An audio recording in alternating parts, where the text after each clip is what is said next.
আসসালামু আলাইকুম রহমতুল্লাহি ওবারাকাতুহু।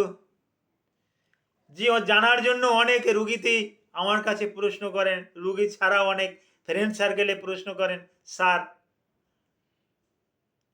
আমরা যে কঠিন কঠিন খাবার খাই, আস্ত হাড্ডি গিলে ফেলি, আস্ত কাঁঠালের বিচি গিলে ফেলি, আস্ত আস্ত কত কিছুই না গিলে ফেলি, এগুলো পাকস্থলিতে যায়। পাকস্থলিতে যাওয়ার পরে এগুলো, ওখানে তো হাম্বল দিস্তা নাই, ওখানে তো শিলপাটা নাই, ওটা কে ওখানে বসে ওটাকে ওই আমরা যে মলত্যাগ করি, মলটা তো একদম কত সুন্দরভাবে বাহির হয়, ওখানে তো আর কোনো ওই যে আমরা আস্ত হাড্ডি খাইলাম, হাড্ডি তো আর দেখা যায় না, হাড্ডিটা কোথায় গেল? শুনলে আশ্চর্য হয়ে যাবেন। আমাদের স্টোমাকে একটা অ্যাসিড আছে, অ্যাসিডটার নাম HCl, হাইড্রোক্লোরিক অ্যাসিড।